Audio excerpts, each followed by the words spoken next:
ओम शांति 28 मे 2025 प्रातः मुरली बाबा कहउछंती मिठे बच्चे वर्तमान ड्रामार चक्र शेष हेबाकु जाउछि। तुमको क्षीरखंड भली संपूर्ण निर्विकारी होई नुआ दुनिया को आसीबाकु हेबो। सेठारे समस्ते क्षीरखंड, एठारे समस्ते लुण पानी। वर्तमान ड्रामार चक्र शेष हेबाकु जाउछि। तुमको क्षीरखंड भली संपूर्ण निर्विकारी होई नुआ दुनिया को आसीबाकु हेबो। सेठारे समस्ते क्षीरखंड, एठारे समस्ते लुण पानी। प्रश्न, तुमे त्रिनेत्री संतान माने केउ ज्ञान को जानी त्रिकालदर्शी होई जाइछ? तुमे त्रिनेत्री संतान माने केउ ज्ञान को जानी त्रिकालदर्शी होई जाइछ? उत्तर, तुम मानको वर्तमान सारा विश्वर इतिहास भूगोलर ज्ञान मिलिछि। सत्ययुगरु नेई कलियुगर शेष पर्यंत इतिहास भूगोल को तुमे माने जानिछ। तुमको ज्ञानर तृतीय नेत्र मिलिछि जे आत्मा गोटिए शरीर छाड़ी अन्य एक शरीर धारण करुछि। सबु संस्कार आत्मारे ही रहुछि।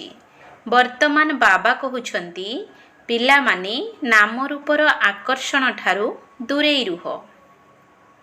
निजको अशरीरी आत्मा मने कर। गीत धीरज धर मनुआ। ओम शांति। कल्प कल्प पिला माननको कुहा जाइछि एवं पिला माने जानिछंती।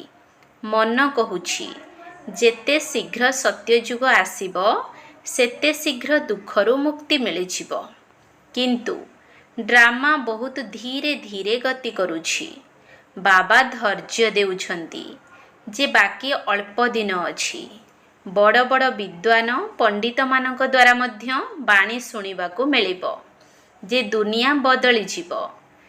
पोपक भली बड़ बड़ विद्वान लोक मध्य कहउछंती जे दुनिया बदलिबार अछि।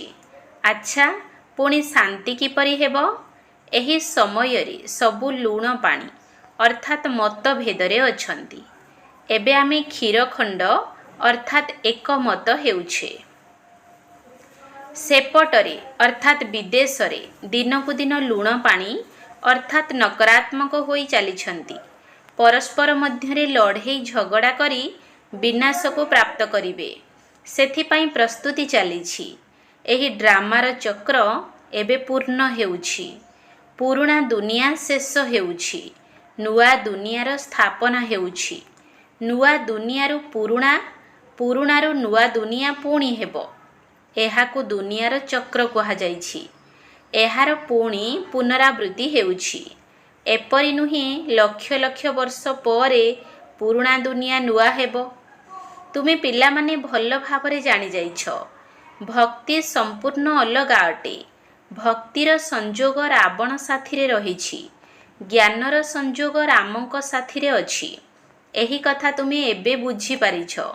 एबे बाबांकु डाकुछंती मध्य, हे पतित पावन आस, आसी नुआ दुनिया स्थापन कर।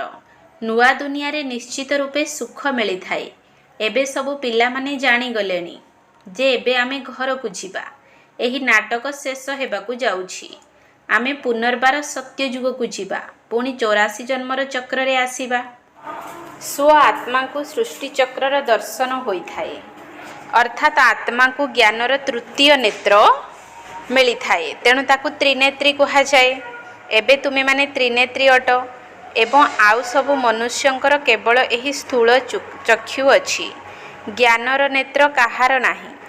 त्रिनेत्री हेले तेबे जाई त्रिकालदर्शी होई परिबो। काहेकि ना आत्मा को ज्ञान मिली थाए। आत्मा ही गोटिए शरीर छाड़ी आउ एक शरीर नेई थाए। संस्कार आत्मा रे रही थाए। आत्मा अविनाशी अटे। एबे बाबा कहउछंती नाम रूप ठारू दूरेई रुह। निजको अशरीरी आत्मा भाव, देह भाव नाही। एहा मध्य जानुछ जे आमे अधा कल्परु परमात्मा को मने पकाई आसीछे। एठी जेतेबेले बेसी दुख होई थाए सेतेबेले बेसी मने पकाई थांती। एबे केते दुख, पूर्वे एते दुख नथिला। ଯେବେଠାରୁ ଇଂରେଜ ଆସିଲେ ସେହି ଦିନଠାରୁ ଏହି ରାଜାମାନେ ମଧ୍ୟ ପରସ୍ପର ମଧ୍ୟରେ ଲଢ଼େଇ କଲେ, ଅଲଗା ଅଲଗା ହୋଇଗଲେ। ସତ୍ୟଯୁଗରେ ତ ଗୋଟିଏ ରାଜ୍ୟ ଥିଲା। ଏବେ ସତ୍ୟଯୁଗ ଠାରୁ କଳିଯୁଗର ଶେଷ ପର୍ଯ୍ୟନ୍ତ ଇତିହାସ ଭୂଗୋଳକୁ ବୁଝୁଛେ। ସତ୍ୟଯୁଗ ତ୍ରେତାରେ ଏକ ରାଜ୍ୟ ଥିଲା। ଏପରି ଗୋଟିଏ ରାଜଧାନୀ ଅନ୍ୟ କୌଣସି ଧର୍ମର ହୋଇନଥାଏ। ଖ୍ରୀଷ୍ଟିଆନମାନଙ୍କ ମଧ୍ୟରେ ଦେଖ ଭାଗ ଭାଗ ହୋଇଯାଇଛନ୍ତି। ସତ୍ୟଯୁଗରେ ତ ସମଗ୍ର ବିଶ୍ୱ ଜଣଙ୍କ ହାତରେ ରହିଥାଏ। ତାହା କେବଳ ସତ୍ୟଯୁଗ ତ୍ରେତାରେ ହିଁ ହୋଇଥାଏ। ଏହି ବେହଦ୍ର ଇତିହାସ ଭୂଗୋଳ ଏବେ ତୁମ ବୁଦ୍ଧିରେ ଅଛି। ଆଉ କୌଣସି ସତ୍ସଙ୍ଗରେ ଇତିହାସ ଭୂଗୋଳ କଥା ଶୁଣାଯାଇ ନଥାଏ। ସେଠି ତ ରାମାୟଣ ମହାଭାରତ ଆଦି ଶୁଣିଥାନ୍ତି। ଏଠାରେ ସେ କଥା ଶୁଣାଯାଉ ନାହିଁ। ଏଠାରେ ବିଶ୍ୱର ଇତିହାସ ଭୂଗୋଳ ବିଷୟରେ ଜ୍ଞାନ ଦିଆଯାଉଛି। ତୁମର ବୁଦ୍ଧିରେ ଅଛି ଯେ ଉଚ୍ଚରୁ ଉଚ୍ଚ ଆମର ବାବା ଅଟନ୍ତି। ବାବାଙ୍କୁ ଅନ୍ତରରୁ ଧନ୍ୟବାଦ, ଯିଏ ଆମକୁ ସମ୍ପୂର୍ଣ୍ଣ ଜ୍ଞାନ ଶୁଣାଇଲେ। ଗୋଟିଏ ହେଲା ଆତ୍ମାମାନଙ୍କର ବୃକ୍ଷ, ଅନ୍ୟଟି ହେଲା ମନୁଷ୍ୟମାନଙ୍କର ବୃକ୍ଷ। ମନୁଷ୍ୟମାନଙ୍କ ବୃକ୍ଷର ଉପରେ କିଏ ଅଛନ୍ତି? ଗ୍ରେଟ୍ ଗ୍ରେଟ୍ ଗ୍ରାଣ୍ଡ ଫାଦର ବ୍ରହ୍ମାଙ୍କୁ ହିଁ କହିବେ। ଏହା ଜାଣିଥାନ୍ତି ଯେ ବ୍ରହ୍ମା ମୁଖ୍ୟ ଅଟନ୍ତି, କିନ୍ତୁ ତାଙ୍କର ଇତିହାସ ଭୂଗୋଳକୁ ଅର୍ଥାତ୍ ଜୀବନ କାହାଣୀକୁ କେହି ଜାଣିନାହାନ୍ତି। ଏବେ ତୁମ ବୁଦ୍ଧିରେ ଅଛି ଉଚ୍ଚରୁ ଉଚ୍ଚ ପିତା ପରମଧାମ ନିବାସୀ। ପୁଣି ସୂକ୍ଷ୍ମବତନର କଥା ମଧ୍ୟ ତୁମକୁ ଜଣାଅଛି। ମନୁଷ୍ୟ ହିଁ ଫରିସ୍ତା ହୋଇଥାନ୍ତି, ଏଣୁ ସୂକ୍ଷ୍ମବତନ ଦର୍ଶାଯାଇଛି। ତୁମେ ଆତ୍ମାମାନେ ହିଁ ଯାଇଥାଅ। ଶରୀର ତ ସୂକ୍ଷ୍ମବତନକୁ ଯିବ ନାହିଁ। ଆତ୍ମା କିପରି ଯାଇଥାଏ? ଯେଉଁ ମାଧ୍ୟମରେ ଅନୁଭବ କରାଯାଏ ତାକୁ କୁହାଯାଏ ତୃତୀୟ ନେତ୍ର, ଦିବ୍ୟ ଦୃଷ୍ଟି ଅଥବା ଧ୍ୟାନ। ତୁମେ ଧ୍ୟାନରେ ବ୍ରହ୍ମା ବିଷ୍ଣୁ ଶଙ୍କରଙ୍କୁ ଦେଖିଥାଅ। ମନୁଷ୍ୟ ଦେଖାଇଥାନ୍ତି ଯେ ଶଙ୍କରଙ୍କର ଆଖି ଖୋଲିଲେ ବିନାଶ ହୋଇଥାଏ। ଏବେ ଏଥିରୁ କେହି ବୁଝିପାରିବେ ନାହିଁ। ଏବେ ତୁମେ ଜାଣୁଛ ଯେ ବିନାଶ ତ ଡ୍ରାମାନୁସାରେ ହିଁ ହେବ। ପରସ୍ପର ମଧ୍ୟରେ ଲଢ଼େଇ କରି ବିନାଶ ହୋଇଯିବେ। ବାକି ଶଙ୍କର କ'ଣ କରିଥାନ୍ତି? ଡ୍ରାମା ଅନୁସାରେ ଏହି ନାମ ରଖିଦେଇଛନ୍ତି। ତେଣୁ ବୁଝାଇବାକୁ ପଡ଼ିଥାଏ ଯେ ବ୍ରହ୍ମା ବିଷ୍ଣୁ ଶଙ୍କର ତିନି ଜଣ ଅଟନ୍ତି। ସ୍ଥାପନା ପାଇଁ ବ୍ରହ୍ମାଙ୍କୁ ରଖାଯାଇଛି, ପାଳନା ପାଇଁ ବିଷ୍ଣୁଙ୍କୁ, ବିନାଶ ପାଇଁ ଶଙ୍କରଙ୍କୁ ରଖିଦିଆଯାଇଛି। ବାସ୍ତବରେ ଏହା ପୂର୍ବ ପ୍ରସ୍ତୁତ ଅନାଦି ଡ୍ରାମା ଅଟେ। ଶଙ୍କରଙ୍କର ପାର୍ଟ କିଛି ବି ନାହିଁ। ବ୍ରହ୍ମା ଏବଂ ବିଷ୍ଣୁଙ୍କର ପାର୍ଟ ତ ସାରା କଳ୍ପରେ ଅଛି। ବ୍ରହ୍ମାରୁ ବିଷ୍ଣୁ, ବିଷ୍ଣୁରୁ ବ୍ରହ୍ମା ହେଉଛନ୍ତି। ବ୍ରହ୍ମାଙ୍କର 84 ଜନ୍ମ ପୂର୍ଣ୍ଣ ହୋଇଛି, ତ ବିଷ୍ଣୁଙ୍କର ମଧ୍ୟ ପୂର୍ଣ୍ଣ ହୋଇଛି। ଶଙ୍କର ତ ଜନ୍ମ ମରଣ ଠାରୁ ଭିନ୍ନ ଅଟନ୍ତି, ଏଣୁ ଶିବ ଓ ଶଙ୍କରଙ୍କୁ ମିଶାଇ ଦେଇଛନ୍ତି। ବାସ୍ତବରେ ଶିବ ବାବାଙ୍କର ତ ବହୁତ ପାର୍ଟ ରହିଛି। ସେ ଆତ୍ମାମାନଙ୍କୁ ପାଠ ପଢ଼ାଇଥାନ୍ତି। ଭଗବାନଙ୍କୁ କୁହାଯାଉଛି ଜ୍ଞାନର ସାଗର। ଯଦି ସେ ପ୍ରେରଣାରେ କାର୍ଯ୍ୟ କରିଥାନ୍ତେ ତେବେ ସୃଷ୍ଟିଚକ୍ରର ଜ୍ଞାନ କିପରି ଦେଇଥାନ୍ତେ? ତେଣୁ ବାବା କହୁଛନ୍ତି ପିଲାମାନେ, ପ୍ରେରଣାର ତ କୌଣସି କଥା ନାହିଁ। ବାବାଙ୍କୁ ତ ଆସିବାକୁ ପଡ଼ିଥାଏ। ବାବା କହୁଛନ୍ତି ପିଲାମାନେ, ମୋ ପାଖରେ ସୃଷ୍ଟିଚକ୍ରର ଜ୍ଞାନ ରହିଛି। ମୋତେ ଏହି ପାଠ ମିଳିଛି, ଏଣୁ ମୋତେ ହିଁ ଜ୍ଞାନର ସାଗର ନଲେଜଫୁଲ କହିଥାନ୍ତି।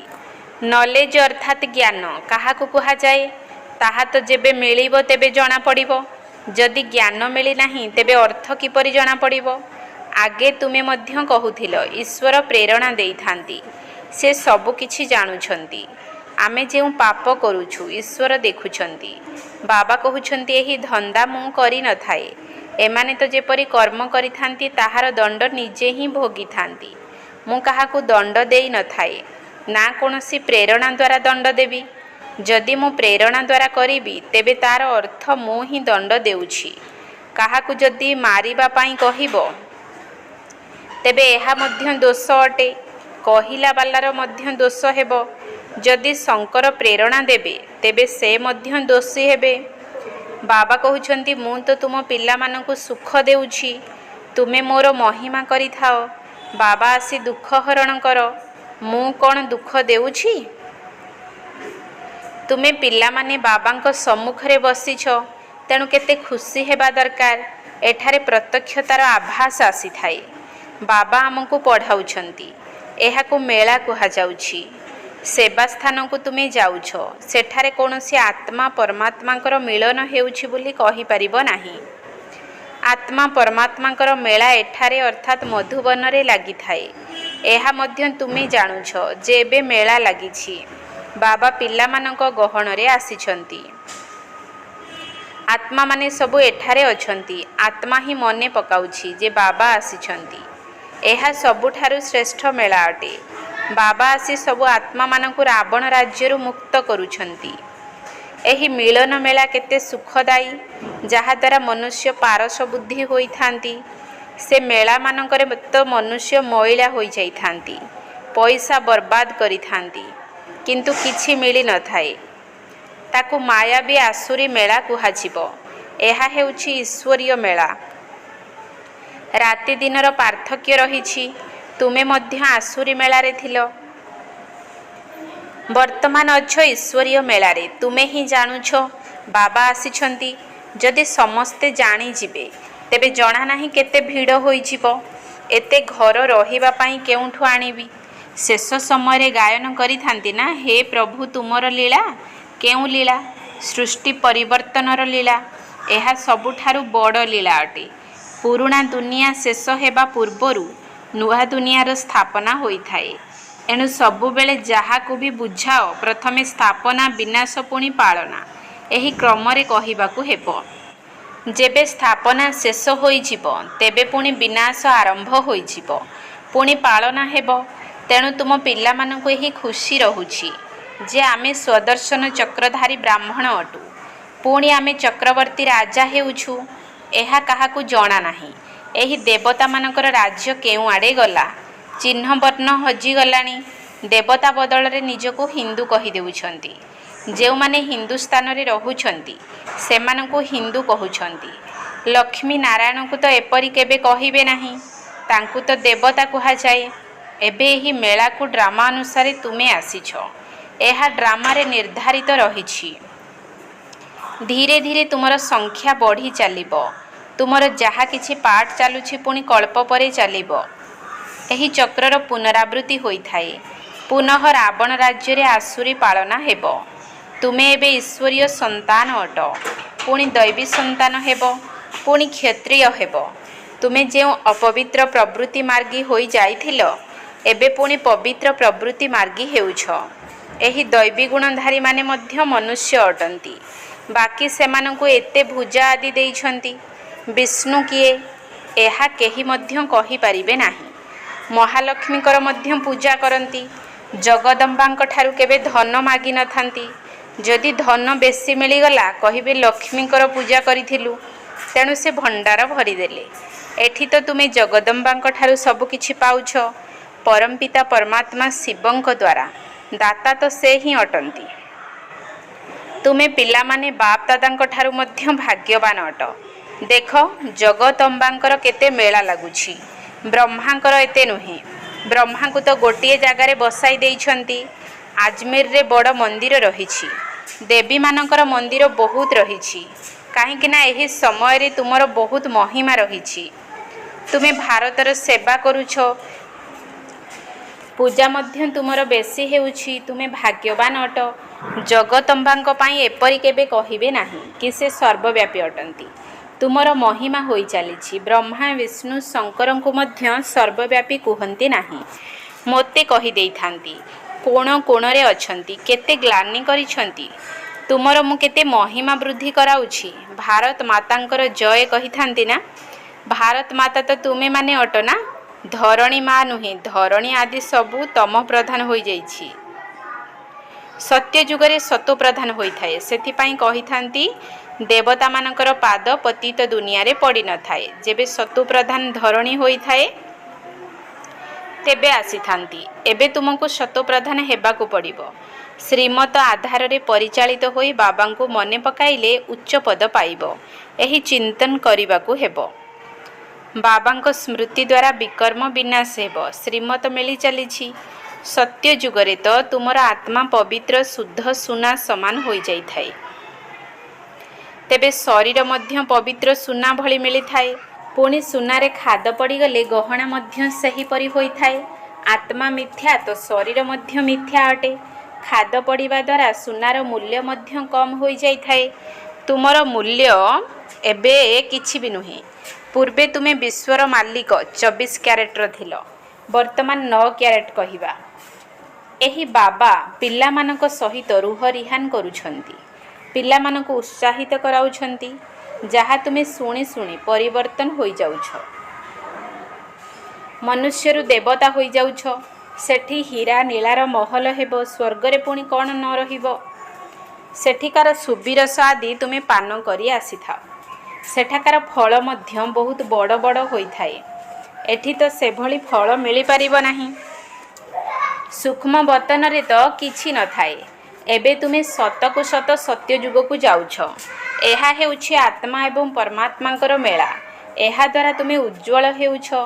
तुमे पिला माने जेतेबेले एठाकु आसुछ सेतेबेले मुक्त अट। घर द्वार धंदा आदिर कौनसी चिंता न थाए। तेणु एठी तुमको जोगर यात्रा रे रहिबा पाई मौका मिलुछि। सेठी तो घर द्वार आदि मने पडुथबो, एठी तो किछि नाही। राति 2टा बेले उठी करी एठारे बसी जाओ। सेवा केन्द्र को तो राति रे तुमे जाई परिबो नाही। एठी तो सहज अटे। शिव बाबांकर स्मृति रे आसी बस, आउ केही मने न पड़ंतु।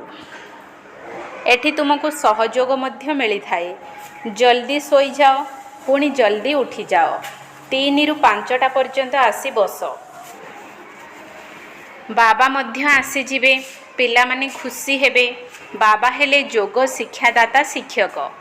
ये ब्रह्मा मध्य छात्र अटंती। उभय बाबा एवं दादा आसी जिबे। तुमको एठारे जोग करिबा एवं निज स्थान रे जोग करिबार फरक मध्य जणा पड़िबो। एठी किछि भी मने पड़ी न थाए। एथिरे बहुत फायदा अछि। बाबा उपदेश देइथांती जे एठारे बहुत भल जोग होई परिबो। एबे देखिबा पिला माने उठी पारुछंती कि नाही। केतेकंकर सकाळे उठिबार अभ्यास अछि। तुमर सन्यास हेउछि 5 विकारर एवं वैराग्य समग्र पुराणा दुनियारू। अच्छा, मीठा मीठा सिकिलधे संतान मानक प्रति माता पिता बाप दादांकर मधुर स्नेह संपन्न शुभेच्छा एवं सुप्रभात। आत्मिक पितांकर आत्मिक संतान मानकु नमस्ते। आत्मिक संतान मानकर आत्मिक बाप दादांकु नमस्ते नमस्ते नमस्ते, सुप्रभात। धारणा पाई मुख्य सार 1 नंबर पॉइंट। वर्तमान सृष्टि परिवर्तनर लीला चली। सेथिपाई निजको परिवर्तन करिबाकु हेबो। क्षीरखंड होई रहिबाकु हेबो। वर्तमान सृष्टि परिवर्तनर लीला चली। सेथिपाई निजको परिवर्तन करिबाकु हेबो। क्षीरखंड होई रहिबाकु हेबो। 2 नंबर पॉइंट। सकाळु सकाळु उठी एकमात्र बाबांको स्मृति रे बसिबाकु हेबो। सही समय रे अन्य केही भी मने पड़िबा उचित नुहे। पुराणा दुनियारू बेहद्र बैरागी होई 5 विकार ठारू सन्यास करिबाकु हेबो। सकाळु सकाळु उठी एकमात्र बाबांको स्मृति रे बसिबाकु हेबो। सही समय रे अन्य केही भी मने पड़िबा उचित नुहे। पुराणा दुनियारू बेहद्र बैरागी होई 5 विकार ठारू सन्यास करिबाकु हेबो। वरदान। बेहद्र स्थिति रे स्थित रही सेवार आकर्षण ठारू न्यारा एवं प्यारा विश्व कल्याणकारी भव। बेहद्र स्थिति रे स्थित रही सेवार आकर्षण ठारू न्यारा एवं प्यारा विश्व कल्याणकारी भव। विश्व सेवाधारी अर्थात बेहद्र स्थिति रे स्थित रहुथिबा आत्मा। एही भली सेवाधारी सेवा करुथिले मध्य सबुथिरु नियारा एवं सर्वदा बाबांकर प्यारा अर्थात प्रिय होई रहिथांती। सेवार आकर्षण रे आसंती नाही, काहींकिना सेवार आकर्षण मध्य सुनार जंजीर अटे। एही बंधन मध्य बेहद्रु हद को अर्थात विश्व सेवारु सीमित सेवा को नहीं आसी थाई। सेथिपाई देहर स्मृति ठारू ईश्वरीय संबंध ठारू सेवार साधन गुड़िकर आकर्षण ठारू नियारा एवं बाबांकर प्यारा हुओ। ताहा हेले विश्व सेवाधारीर वरदान प्राप्त होइछिबो एवं सर्वदा सफलता मिलिबाकु लागिबो। स्लोगान। जदि व्यर्थ संकल्प गुड़ी को गोटे सेकेंड भितर बंद करिवार अभ्यास करिबो तेबे शक्तिशाली होइछिबो। जदि व्यर्थ संकल्प को गोटे सेकेंड भितर बंद करिवार अभ्यास करिबो तेबे शक्तिशाली होइछिबो। अव्यक्त इशारा। आत्मिक राजकीयता सहित पवित्रतार व्यक्तित्व को धारण कर। तुम समस्तंकर प्रथम प्रवृत्ति हैला निजर देहर प्रवृत्ति अर्थात पालना करिबा। तापरे हेला देहर संबंधर प्रवृत्ति। तेणु प्रथम प्रवृत्ति हेला देहर प्रत्येक कर्मेन्द्रिय गुड़ी को पवित्र करिबा। जेते दिन पर्यंत देहर प्रवृत्ति को पवित्र करिना सेते दिन पर्यंत देहर संबंध गुड़िकर प्रवृत्ति चाहे हद्र अर्थात लौकिक हेउ बा बेहद्र अर्थात सेवार्थे हेउ ताको मध्य पवित्र करि परिबो नाही। तेणु प्रथमे निजे निजको पचार जे निजर शरीर रूपी घर को अर्थात संकल्प को बुद्धि को नयन को एवं मुख को आत्म अभिमानी अर्थात पवित्र करिछि तो। एही भली पवित्र आत्मा माने ही महान अटंती। ओम शांति।